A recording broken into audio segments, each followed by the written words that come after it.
যে দেশটিতে রয়েছে সেটি হচ্ছে কেনিয়ার নাইরোবি। এখানে বাংলাদেশের সাথে একটা সিমিলারিটি রয়েছে দেখলাম। প্রথমত হচ্ছে এখানের মুদ্রার যে এক্সচেঞ্জ রেট এক্স্যাক্টলি বাংলাদেশের মতো, আমি জানি না কীভাবে সম্ভব। এখানে 160 থেকে 165 টাকা, যেমন বাংলাদেশের 1 পাউন্ড ইকুইভ্যালেন্ট, তেমনি এখানে হচ্ছে 1 পাউন্ড ইকুইভ্যালেন্ট হচ্ছে 160 থেকে 165 কেনিয়ান শিলিংস বলে। জীবনযাত্রার মান ডেফিনেটলি বাংলাদেশের চেয়ে অনেক নিচে। এখন প্রশ্ন হচ্ছে যে বাংলাদেশ কি সেদিকেই যাচ্ছে? এই আধুনিক সময়ে এসে ইউনূস সরকার এবং তার যে দোসররা রয়েছেন, হ্যাঁ দোসর বলবো, কারণ হচ্ছে কেউ না কেউ এই গুটিটা চালছে বাহির থেকে, সেটা অবশ্যই পশ্চিমারা।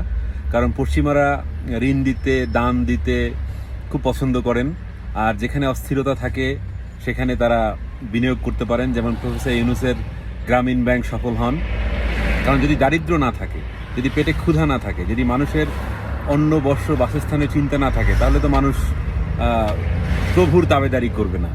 সেই প্রভুর তাবেদারি করার জন্য প্রফেসর ইউনূস সরকারকে বসিয়েছেন পশ্চিমারা।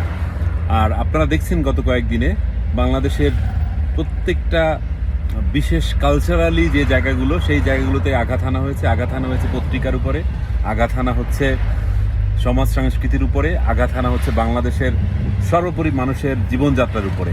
তাই মানুষের জীবনযাত্রা যত নিম্নে নামবে, ততই পশ্চিমারা শান্তি পাবে।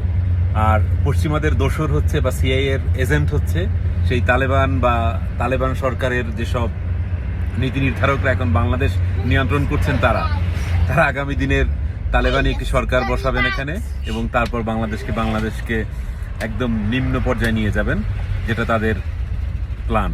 সেই মেটিকুলাসলি মাস্টার প্ল্যানের মাস্টার মাইন্ড প্রফেসর ইউনূস, আপনাকে স্যালুট বাংলাদেশকে আফ্রিকা বানানোর জন্য।